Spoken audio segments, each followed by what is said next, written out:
बिस्मिल्लाहिर्रहमानिर्रहीम अस्सलाम वालेकुम नाज़रीन, मैं राना उज़ैर हूँ। आज 28 अक्टूबर 2025 मंगल का दिन। पाकिस्तान और इंडिया के बॉर्डर पर इस वक्त सूरत हाल मजीद खतरनाक और जंगी मरहले में दाखिल होती हुई दिखाई दे रही है कि जहां पर एक जानिब दोनों ममालिक ने नोटम जारी करके अपनी अपनी फसाई हदूद को बंद कर दिया है और भारत की 30,000 फौजी पाकिस्तानी बॉर्डर्स पर तैनात हो रहे हैं और पाकिस्तानी बॉर्डर्स पर इनकी तीनों फोर्सेस जहां पर एक जानिब तो अपनी मिलिट्री सर्विस कर रही हैं, तो वहीं पर दूसरी जानिब आज की सबसे बड़ी ब्रेकिंग न्यूज, ताजा खबर ये आ रही है कि भारतीय फौज अपने अड्डे छोड़ने पर मजबूर हो गई है और अपने फौजी अड्डे छोड़कर फरार हो गई है। यह आप खबर सुनकर चूक चुके होंगे। इस वक्त सूरत हाल किस जानिब जाती हुई दिखाई दे रही है कि पाक फौज ने नाक इस वक्त रगड़ कर रखती है। पाक फौज और पाक फजाइया ने भारतीय फौज को इस वक्त पीछे धकेलने पर मजबूर कर दिया है। यह सूरत हाल क्या बनी है और ये कौन सा भारतीय फौजी अड्डा उन्होंने छोड़ दिया है, भारतीय फौज वहां से भागी है, इस हवाले से तमाम तर तफसीलात, तमाम तर डिटेल्स आपके सामने बमा हकाइक और बमा सबूत रखनी है। और दूसरी जानिब इस्लामाबाद पर बड़ा हमला, खुद कुछ बमबार इस इस्लामाबाद में दाखिल हो गए हैं, शहर को हाई अलर्ट जारी कर दिया गया है और फिर जो तस्वीर सामने आ रही हैं वो भी कुछ खौफनाक है। वो भी डिटेल्स आपके सामने रखनी है। आगे बढ़ने से पहले मेरी आप सबसे दरख्वास्त कि चैनल को आपने लाजमी सब्सक्राइब करना है, वीडियो को लाइक करें, शेयर करें, कमेंट सेक्शन में आपने पाकिस्तान जिंदाबाद, पाक फौज जिंदाबाद का नारा लगाना नहीं भूलना है। जनाब, पाकिस्तान इस वक्त अपनी जंगी सूरत मामलात के हवाले से आगे बढ़ रहा है। पाकिस्तान इस वक्त मुकम्मल तौर पर सुपर हाई अलर्ट है। हमारी फिजाइया, हमारी फौज, और आज भी जो हमने हर्राई का मुकाम है बलूचिस्तान, वहां पर अपने हाइपरसोनिक मिसाइल्स का जो है वो कामयाब तजर्बा किया, जहां पर एक जानिब भारतीय फौज अपनी जंगी तैयारियां मुकम्मल करके बैठी हुई है। उन्होंने अपनी जो फाइलें हैं वो मोदी के पास भेज दी हैं कि हम 3 माह तक मुसलसल हम जंग लड़ सकते हैं पाकिस्तान के साथ, जंगी साजो सामान जो है वो हमारे पास पूरा है। तो वहीं पर दूसरी जानिब पाकिस्तान ने भी अपनी तैयारियां करनी है, पाकिस्तान भी तैयार है। और आज भी अमेरिका की एयरफोर्स का जो सर्वेलेंस एयरक्राफ्ट था वो पाकिस्तान और भारत के करीब आया, अरेबियन सी में, क्योंकि अमेरिका के पास इंफॉर्मेशन है। और वो जो सर्वेलेंस जासूसी त्यारा आया वो एक मुल्क के मिसाइल के उसके टारगेट्स को जान सकता है, उसके सम को जान सकता है, उसकी ताकत को जान सकता है। तो लिहाजा वो सर्वेलेंस करके वहां से चला गया और अब अमेरिका के पास इंफॉर्मेशन मौजूद है कि भारत कब, कैसे और कहां पर पाकिस्तान के किन किन इलाकों पर अटैक करने जा रहा है। वो इंफॉर्मेशन जो है पाकिस्तान के साथ भी शेयर की जाएगी, ये भी आपको मैं खबर दे रहा हूँ, जो अपने पिछले व्लॉग में मैंने आपको बताया था। अब जो आगे बढ़ते हैं, डोनाल्ड ट्रंप की जानिब से जनाब बड़ी आम खबर आई है। डोनाल्ड ट्रंप ने आज एक मर्तबा फिर से इंडियन राफेल्स की धुआं निकाल कर रख दिया, उनकी मंजी ठोक दी है और उन्होंने कहा कि 7 brand new beautiful Indian plains were shot down during the Pakistan India clash. उन्होंने कहा कि 7 खूबसूरत भारत के जंगी हथियार जो है पाकिस्तान और इंडिया की जंग में पाकिस्तान ने मार गिराए थे। पाकिस्तान ने उनको तबाह बर्बाद कर दिया था, पाकिस्तान ने उनको तबाही का राख का ढेर बनाकर रख दिया था।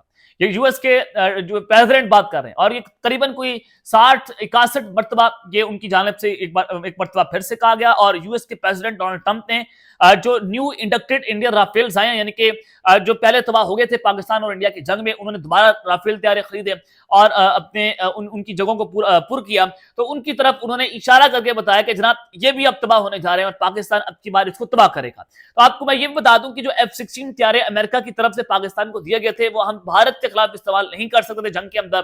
तो लिहाजा वो जो F-16 तैयारे थे हम टेररिज्म के खिलाफ इस्तेमाल कर सकते थे, हम दहशतगर्दों के ऊपर बमबारी करने के लिए इस्तेमाल कर सकते थे। तो अब F-16 तैयारे भी पाकिस्तान के भारत के ऊपर हमला करने जा रहे हैं।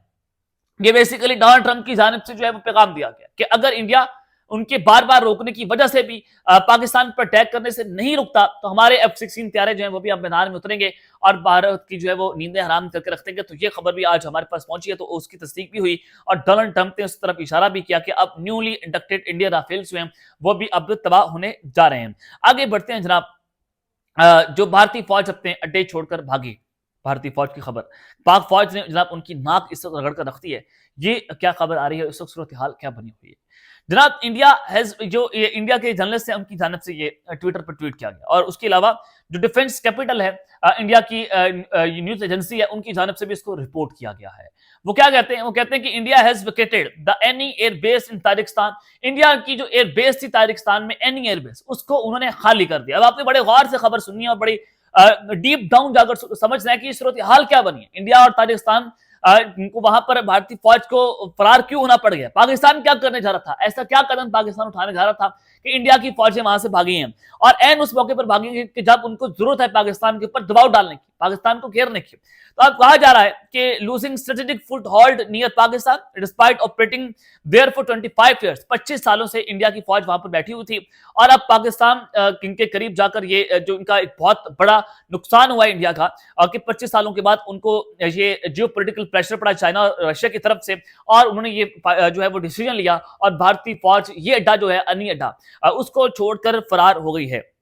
India's effort to maintain military presence, including offering Sukhoi jets, but Tajikistan showed little interest. India ने उनको कहा कि हम यहाँ पर रहना चाहते हैं, फिर उन्होंने अपने त्यारे उनको ऑफर किए कि आप ये ले ले, फिर ताजिकिस्तान ने कहा कि नहीं हमें इसमें इंटरेस्ट नहीं है। Any was crucial for Indian military operations, जो ये एनी एयरबेस थी ताजिकिस्तान में इंडिया के लिए बहुत इंपॉर्टेंट थी मिलिट्री ऑपरेशंस करने के हवाले से, अब इंडिया को ये खाली करनी पड़ गई। ये कोई आम खबर नहीं है, अपने बड़े गौर से अब इसके डिटेल्स को सुनना है जनाब। ये एक ऐसे मौके पर खबर सामने आती है कि जब इंडिया ये कह रहा है कि हम पाकिस्तान के ऊपर अटैक करने जा रहे हैं। राजनाथ सिंह ने अपनी कौम से मुखातिब होकर कहा कि आप तैयार रहें जंग के लिए, पाकिस्तान के खिलाफ हम जंग में उतरने जा रहे हैं। और इंडिया के ब्रह्मोस मिसाइल पाकिस्तान को टारगेट कर लॉक कर चुके हैं। और ये जहां पर इनकी सारी फौजें जो मिलकर मिलिट्री एक्सरसाइज कर रही है, पाकिस्तान की सरहद के करीब फजाई हदूद इनकी बंद है। और फिर उस मौके पर ताजिकिस्तान के अंदर अपनी सरहद को अपनी फौजी अड्डे को खाली करना, ये एक बहुत बड़ा सवाल है। और अब मैं आपको बताने जा रहा हूं कि ये भारत की न सिर्फ खारजा पॉलिसी की नाकामी है, बल्कि पाकिस्तान के लिए एक बहुत बड़ा स्ट्रेटेजिक फायदा इसको कहा जा रहा है कि आज बताऊंगा इसका मतलब क्या है, पाकिस्तान इससे फायदा कैसे उठा सकता है। देखिए पिछले 25 साल से भारत ने यहां पर अपनी मौजूदगी कायम रखी है एनी एयरबेस ताजिकिस्तान के अंदर। ये बेस पाकिस्तान के एक करीब अहम स्ट्रेटेजिक पॉइंट के ऊपर है, जो ये जहां पर ये भारत बैठा हुआ था, यहां से भी पाकिस्तान को टारगेट कर सकता था, मगर अब भारत वो जगह छोड़ रहे हैं। माहिरीन ये कहते हैं कि भारत जो है वो चाइना और रूस के दबाव में और इलाकाई जुग्राफियाई ने उसके ये फैसला करने पर मुतासर किया, फिर भारत को फैसला करना पड़ा है। तो इस एयरबेस का जुग्राफियाई अहम मुकाम पाकिस्तान की जो शुमाली सरहद है उसके करीब है। अफगानिस्तान और वस्ती एशिया के रास्तों पर कंट्रोल, पाकिस्तान की जो शुमाली सरहद है उसके ऊपर इनका बहुत कंट्रोल था। दूसरा, अफगानिस्तान के अंदर बहुत असर रसूख था ताजिकिस्तान वाली इस एयरबेस के जरिए। तो अब भारत का यहां से भागना ये बताता है कि उनका अफगानिस्तान और पाकिस्तान के इन इलाकों पर जो एयर स्ट्राइक्स की तैयारियां की जा रही थी उस पर कंट्रोल खत्म हो गया। दूसरी इंपॉर्टेंट बात यह कि भारत की मौजूदगी से इसको एक स्ट्रेटेजिक डेप्थ जो है वो मिलते थे। फौजी और खुफिया ऑपरेशंस के लिए भारत को यहां से फायदा होता था, अब वो उसको एक बहुत बड़ा नुकसान पहुंचा। तीसरा इंपॉर्टेंट पॉइंट कि चाइना और रूस के असर रसूख से और ताजिकिस्तान की अपनी जियोपॉलिटिकल तरजीहात ने भारतीय मंसूबे को कमजोर कर दिया और भारत को यहां से भागने पर मजबूर किया है। और भारत ने यहां तक कि अपने जंगी जहाज जो है वो भी उनको पेश किए, मगर ताजिकिस्तान ने उसको लेने से इनकार कर दिया कि जनाब हम इसको कभी नहीं लेंगे। तो इस सारी सिचुएशन के अंदर भारत का अपने फौजी अड्डे छोड़कर वहां से फरार होना, तो पाक फौज ने, हमारी कामयाब खारजा पॉलिसी ने इंडिया को, मोदी को नाक रगड़ने पर मजबूर कर दिया है और वो नाक की लकीरें निकालने और उनकी चीखें इस वक्त आसमान के ऊपर हैं। और इंडियन मीडिया खुद ये कह रहा है कि पाकिस्तान की जो है वो इलाकाई जियो पोलिटिकल ये एक बहुत बड़ी जीत नजर आ रही है और सफाती सतह के ऊपर ये भारत की नाकामी के तौर पर इसको देखा जा रहा है। नंबर 1 आगे बढ़ते हैं जनाब, इस्लामाबाद के ऊपर बड़ा हमला होने जा रहा है। इस्लामाबाद और फिर खुद कुछ बमबार शहर के अंदर दाखिल हुए हैं। ये जरा खबर आपने बड़े गौर से जनाब सुननी है और ये होने क्या जा रहा है। मैंने आपको अपने पिछले व्लॉग में ये खबर दी थी कि अफगानिस्तान और पाकिस्तान के दरमियान जो इस्तांबुल में टॉक्स चल रही थी वो इस वक्त नाकाम हो गई मुकम्मल तौर पर। अब ये सीज फायर टूटने जा रहा है और पाकिस्तान अब टीटीपी के हाइड आउट्स हैं अफगानिस्तान में, उनके ऊपर बमबारी करेगा और उनको तबाह बर्बाद करेगा और दहशतगर्दों का कला कमा करेगा, क्योंकि वहां से पाकिस्तान के खिलाफ दहशतगर्दी पाकिस्तान के अंदर आ रही है और दहशतगर्द पाकिस्तान में दाखिल होते हैं और फिर अब हम उनके खिलाफ ऑपरेशन लॉन्च करने जा रहे हैं, क्योंकि अफगानिस्तान जो है वो इस एग्रीमेंट के साथ खड़ा होने के लिए तैयार नहीं है। वो कहता है कि टीटीपी को मुज़ाकरात के अंदर शामिल किया जाए और हम क्यों दहशतगर्दों के साथ मुज़ाकरात करें। टीटीपी के साथ, टीटीपी क्या है, वो कोई मुल्क का कोई आर्म स्टेक होल्डर है, वो दहशतगर्द तंजीम है जो जिसको भारत के की प्रॉक्सी के तौर पर जाना जाता है, जो भारत की ईमा पर पाकिस्तान के ऊपर कार्रवाई करते हैं, जिनके फैसिलिटेटर, जिनको सेफ शेल्टर प्रोवाइड करने वाली अफगानिस्तान की तालिबान की रजीम है। अब इस सारी सिचुएशन में ये जो तालिबानी रजीम है ये उल्टे पांव भागी। अब पाकिस्तान ने फैसला किया कि अगर अब टीटीपी यहां पर अटैक करेगी तो उसका बदला अफगानिस्तान के अंदर अटैक करके लिया जाएगा। अब अफगानिस्तान ये कह रहा है, तालिबान ये कह रहा है कि अगर पाकिस्तान यहां पर अटैक करेगा तो उसी तर्ज का हमला हम पाकिस्तान पर भी करेंगे, यानी कि अगर एयर स्ट्राइक्स होंगी तो हम एयर स्ट्राइक्स करेंगे, ड्रोन अटैक होंगे तो हम ड्रोन अटैक करेंगे, मिसाइल के जरिए हमला होगा तो हम मिसाइल अटैक करेंगे। अब ये किसकी जुबान अफगानिस्तान की जानिब से बोली जा रही है? तालिबान ये भारत की जुबान बोल रहे हैं, ये रॉ की जुबान बोल रहे हैं और इसी वजह से रॉ कह रहा है कि हमें अपने शहरों में 11 शहरों में कॉन्सुलेट शुरू करने दें ताकि रॉ यहां पर बाकायदा आ जाएगी और आपको जंगी प्लानिंग बताया करेंगे और यहां से रॉ बाकायदा पाकिस्तान के खिलाफ जंग लड़ेगी। अब आप ये बड़े डॉट से डॉट्स कनेक्ट करने हैं।